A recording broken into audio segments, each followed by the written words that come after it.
So Lexus is trying to tell me now that all of this is just for this tiny fog lamp.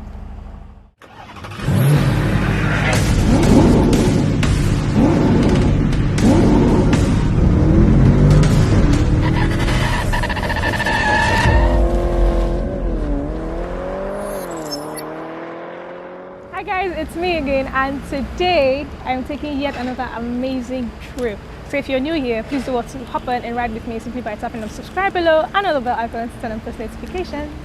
So today, a group of amazing people, an amazing brand has given me my ride for today, of course. So thanks to Motown Automobiles and to Supercars of Nigeria for giving me today's ride. I'm so excited.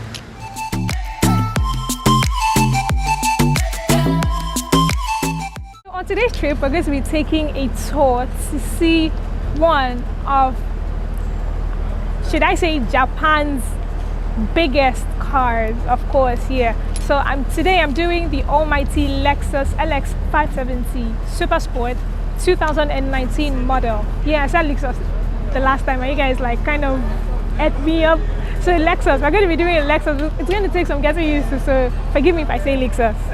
So right here, of course, we have our LX570 Supersport 2019 model, and looking at it, you can see that compared to its predecessor, there are a few upgrades, but it still does look like a Lexus. The first being the most prominent rather, is the mighty Lexus grille. Of course, we have our new spindle grille right in front here, which I feel is too big. This is massive, like very massive. I could spend the night on this thing. And then of course we have like our Lexus badge and our triple beam headlights, which extend all the way to the sides, and our fog lamps for aesthetics and for fog lamp purposes. Yeah. So being that the LX570 is Lexus's flagship SUV, of course it comes with a whole lot of safety and technology features and a whole lot of new stuff for this year's model, of course. Like I said before, I already mentioned the others. Then it has like a 21-inch tire rim, which is massive for an SUV this size. That is literally a sport SUV, like a sport utility vehicle, right?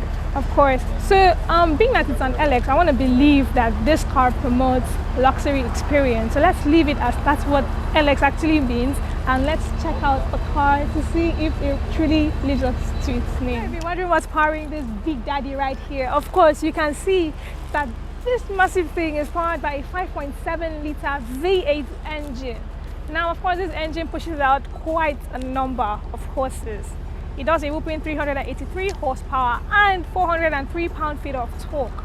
Of course, it is paired with an 8-speed automatic transmission, and it sends all of that power to all four wheels of the car, which is actually really lit, and I really like that.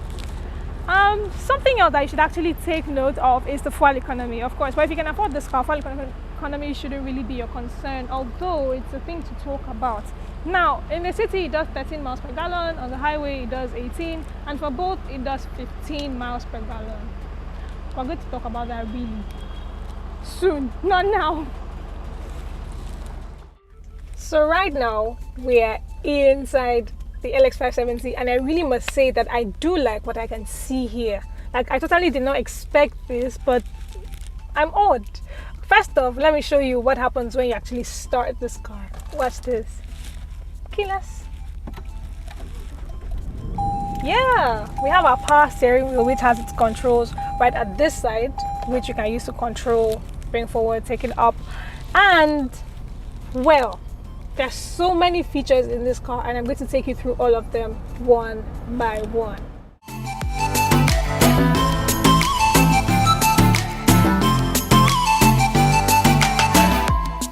Right here we have an analog display system, which of course shows us like a fuel tank, a fuel meter, speedometer, and the rest of them. Then we have our power steering wheel, which is leather and wood covered, and of course we have like our driver assistant features, driver assistant controls on the steering wheel. Then right here on the dash we have our 12.3-inch infotainment system, which you can control in two different ways. Of course, there's gesture, and then there is this toggle right here, which you can use to, of course, do whatever it is you want to do. Here we have our Lexus clock, which we shouldn't ever look for in a car. Then we have our controls right here for our events. Of course, because, well, this is a luxury car, we're supposed to be expecting to have our automatic climate control, then our heated and ventilated seats. All those controls are actually found here. So here we have our cup holders right in front here, and we have our 12-volt sockets, USB ports, and a slot where you can actually keep your phone. But we're going to talk about the location of this in a bit. Right here on the center console also, we have like our 8-speed automatic transmission gear, the infotainment controls which are here, of course our controls for our ventilated and warming seats. We also have like a heated steering control right here, as well as others. Now this is something I really like about this part. So when you open this part, you have a cooling box. Yeah, so if you have anything you want to keep chilled like during your drive, you can actually put in here and simply put it on, and voila, cold water, cold drink, cold everything. I really do like this car. So let's go to the rear seats and see what they have for us right there. Did I mention that this car is actually a 7-seater? I bet I didn't. So we're in the second row of the car, and well, it does have some cool stuff. For example, of course, we have like our rear air vents here, so we don't have to wait for the AC from the front. If not, we're going to cook inside this car, boil the meat, correct as so. Then, of course, when it comes to legroom, this car does offer us a fair deal. This is the second row seat. Now, this is something you must note. As is common in most cars, legroom does diminish as you go backwards, of course. But judging by the size of this car from the exterior, you'll be expecting a lot more than you can see. Right here, we have some, well, decent legroom, and the headroom is quite okay. Actually, for me, really does seem okay. Now we have our rear infotainment screen, which you can see right here, and something I really like about it is the fact that it is adjustable. And of course you have your infotainment screen controls right here. No, it is not touch screen, and so you have to use this remote control which is found within the center console. So if you want to control any of them, you simply switch from left to right. That's how you put on the screen and stuff like that. And now, like the front seat, we also have really cool features. Of course, just like the front seat, these rear seats are also ventilated and heated. So you have controls for both left and right. Of course, you can increase the temperature from here. You can, of course, this is for ventilated and for heating and cooling your bumper, whether it's cold and stuff like that. You can also control these seats. Yes, both front and second row seats are power controlled. Of course, you have the controls by the sides, which I'm going to be showing you in a bit. But this car is actually really mad.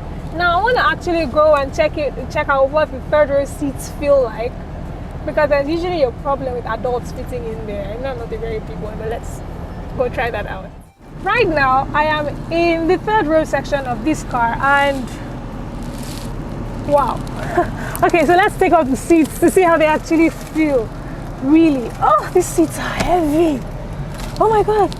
Okay, so this is the third row, and no, this is very not suitable for an adult. To be honest, my legs are so elevated. Well, in as much as the front and second row seats are quite okay, the third row seats aren't it at all. Like I said, of course, we have power controlled seats right here, just as we have in front. So if you want to move the seat forward, backwards, that's simple. Now, so how I got in the back, well, there's this pretty lever here. Just pull it down, the seat goes down, and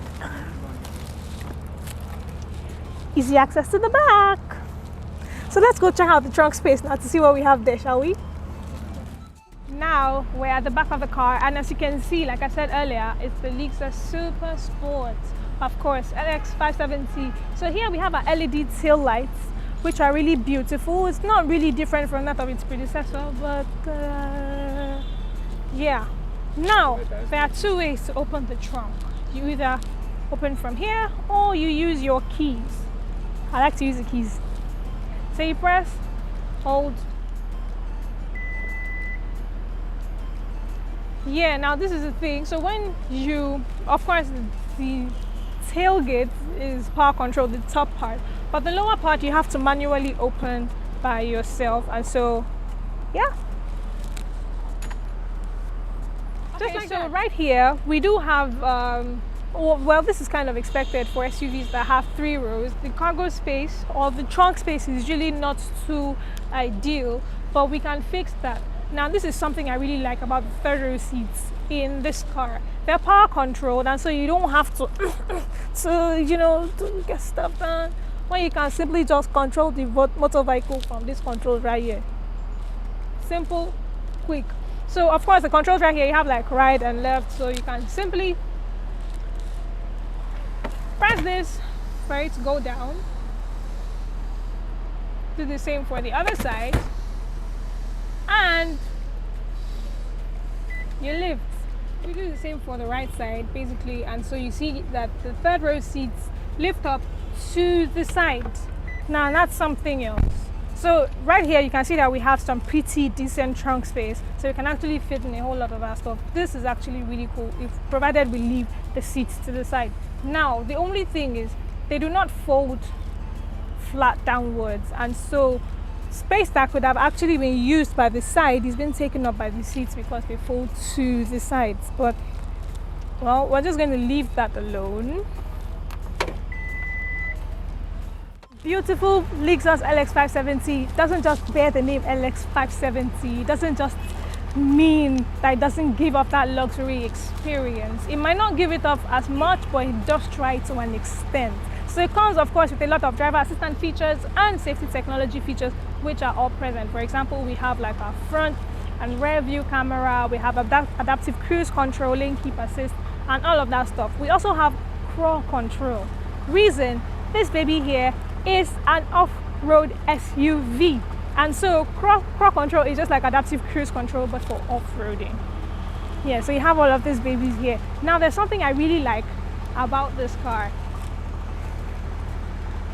Yep, you have adaptive air suspensions, which can actually go raise the car and take it really low real fast. That is actually a really cool feature, and I totally like this. Now looking at it, you can see that the car also has great ground clearance. It's an off-road car, for the love of Christ. What do we expect? So yeah, this guy is actually really good. Look how fast it goes down. That is actually solid. Imagine taking this car to the beach or to some place that has like really sandy terrains. You will not worry about your car sinking inside the sand though. Don't say I did not tell you. Okay, just ignore that. In as much as there are a lot of cool features I just shown you about this car, there are certain things that I personally do not like. For example, we have this massive grille right in front, and just like I said earlier, I can actually spend the night in this thing. Like really, this is too big. It's okay to have those massive grills on the sedans, but I feel like this is too big. Especially being okay, yes, the LX was first introduced in the year 1996, and should I say this particular generation, the only thing they've been changing so far has been the grills. Like that's like the major upgrade. Yes, which brings me to the second point. It does have still some very old feeling to it actually, but I guess that's because of their target audience, so we're just going to leave that aside and focus on more important stuff. Inside the cabin, of course, you'd have noticed that some of the things they actually take up a lot more space than they should. This is a 2019 model, and there are certain things that really shouldn't be there. I feel like these things should have been upgraded and made better. Like that gear. Really, we're supposed to be dealing with fobs. Even the infotainment system control. Why isn't it touch screen, and why do I have that very flexible fob that can make me have an accident? actually. I feel like the intention was to make it easier, but it's too sensitive, and so if I'm not careful, I might have an accident while trying to get the stuff. Imagine having to even type on it. Maybe you want to type in your location on the map or your destination. Really? Like, really? No, this is something else. In as much as this is actually really beautiful. So Lexus is trying to tell me now that all of this is just for this tiny fog lamp. Like, all of this is actually just for this. Oh my, really? Oh my God, I can't even laugh enough. It's pretty, but they could have actually done better with that. Then I don't like the fact that the rear seats, the third row seats, actually fold upwards to the sides instead of flat down, and so we have reduced trunk space in there. Well, I don't know. Honestly, I'm not really cool with that feature, but you might not mind. And that back seat, that third row seat, is actually really uncomfortable, just so you know. Now, final point. This car is supposed to be a luxury car, and it's supposed to be made with top-notch quality materials. That undisputed is right in the car, but why can I see plastic in a car that's supposed to give me luxury experience? You're not even trying. But all in all, this car is actually still a really, really mad ride. So I am guessing that Lexus actually considered their audience, because if you look at the statistics, the people that buy the LX series are usually our parents, like our daddies and mummies and those really cool ass uncles and a few rich aunts that actually like the LX. Then the people that actually enjoy, you don't see youths or people in their early 40s going for the LX. That category of people fall within the GX series. So do I reckon you ignore this car, you consider it, or you buy it? Now I'm going to give you my response based on, should I say demographics? Yeah. If you're an elderly person who's still working, maybe this is a really executive car and this is just right for you, especially being that this is a great off-roader. So it's actually good, especially if you're within my region, Nigeria. It's actually good. But if you're a young person, to be honest, there's a whole lot of old stuff in there that you will not enjoy. And for a car that costs just as much as this costs, trust me, there are a lot of more affordable and even just as affordable options for you with newer stuff that are even older than 2019, to be honest. So buy it if you're older, totally ignore it if you aren't.